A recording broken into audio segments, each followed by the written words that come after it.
ताज्या आणि सुपरफास्ट बातम्या पाहण्यासाठी स्वराज्य न्यूज मराठीला सबस्क्राईब करा आणि बेल बटन प्रेस करा.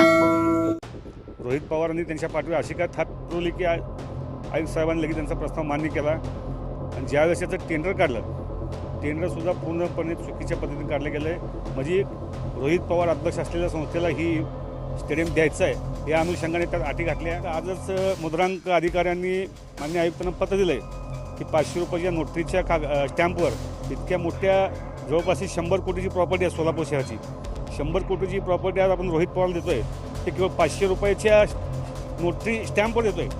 हे कितपत तरी आयुक्त स्वतः मान्य करतात ना. जर त्यांचं पत्र आहे आणि जर तुम्ही शासनाकडे पाठवलं असेल तर शासनाने तुम्हाला दिली का परवानगी यांच्याकडून महसूल हे घेऊ नका, मुद्रांक शुल्क घेऊ नका, असं शासनाची परवानगी आहे का आपल्याकडे? मग आयुक्त हे कशाच्या आधारे इतका मोठा निर्णय घेतात? केवळ रोहित पवारांना खुश करण्यासाठी एवढी मोठी वास्तू, एवढी मोठी तुम्ही 25 कोटी खर्च केलेली स्टेडियम आणि 100 कोटीची वास्तू 500 रुपयाच्या बॉन्डवर त्यांना करारनामा करतात, ताब्यात देतात, कशाच्या आधार दिलं तुम्ही? सोलापूर शहराच्या वैभवात भर घालणारी ही वास्तू आहे. एक मोठं स्टेडियम आहे. स्मार्ट सिटीच्या माध्यमातून जवळपास 23 ते 25 कोटी खर्च करून 2021 साली हे स्टेडियम पूर्णपणे तयार झालं. वास्तविक मागील 4 वर्षात कुठल्याही आयुक्ताला वाटलं नाही की हे कुठल्या संस्थेला द्यावं. पण विद्यमान आयुक्तांनी MCAचे जे अध्यक्ष आहेत रोहित पवार हे जेव्हा सोलापूरला आले जेव्हा त्यांनी आयुक्ताकडे हा प्रस्ताव दिला, रोहित पवारांनी त्यांच्या पाठीवर अशी काय थाप पुरवली की आयुक्त साहेबांनी लगेच त्यांचा प्रस्ताव मान्य केला आणि ज्यावेळेस याचं टेंडर काढलं, टेंडरसुद्धा पूर्णपणे चुकीच्या पद्धतीने काढलं गेलं आहे. म्हणजे रोहित पवार अध्यक्ष असलेल्या संस्थेला ही स्टेडियम द्यायचं आहे या अनुषंगाने त्यात अटी घातल्या. त्यातली मुख्य अट अशी होती की हे स्टेडियम अशा संस्थेला भाड्याला द्यायचं आहे ज्यांची नोंदणी BCCIकडं असेल. आता BCCIकडे नोंदणी फक्त हे महाराष्ट्र क्रिकेट असोसिएशनची असणार आहे, म्हणजे रोहित पवार अध्यक्ष असलेल्या संस्थेची. त्यामुळं टेंडर काढतानापासूनच यामध्ये पारदर्शकता नाही. माननीय आयुक्तांनी यात फार मोठी घिसाळगाई केली आहे. जवळपास 25 कोटी खर्च करून तयार झालं हे स्टेडियम. ज्यावेळेस टेंडर काढलं, या संस्थेला दिलं, तर ही टेंडर प्रक्रिया राबवल्यानंतर जी माननीय आयुक्तांनी ज्या MCA बरोबर जे नोटरी 500 रुपयाच्या स्टॅम्पवर जी नोटरी केली ते पूर्णपणे बेकायदेशीर आहे.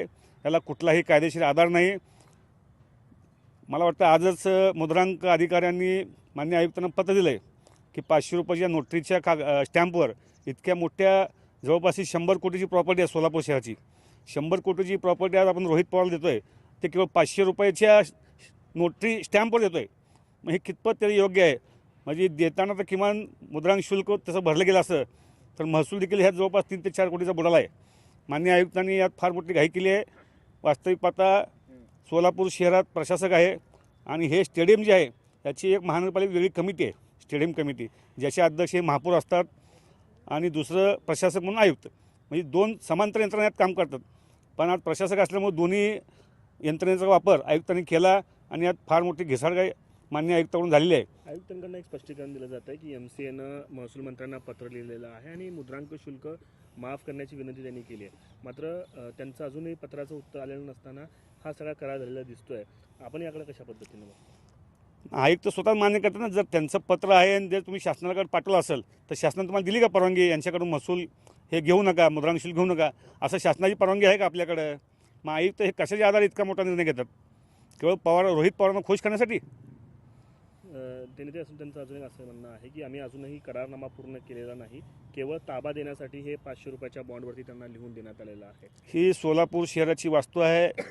10 लाख लोकसंख्या असलेलं शहर हे या वास्तूशी निगडीत आहे. माननीय आयुक्तांना असा कोणताही अधिकार नाही. आमची शहराची वास्तू आहे, आपण 3 वर्षे तर काम करून जाणार आहात, पण आमची वास्तू एखाद्या संस्थेला, एखाद्या व्यक्तीला देताना तुम्ही थोडा तर विचार करायला पाहिजे होतं. एवढी मोठी वास्तू, एवढी मोठी तुम्ही 25 कोटी खर्च केलेली स्टेडियम आणि 100 कोटीची वास्तू 500 रुपयाच्या बॉन्डवर त्यांना करारनामा करतात, ताब्यात देतात, कशाच्या आधार दिलं तुम्ही?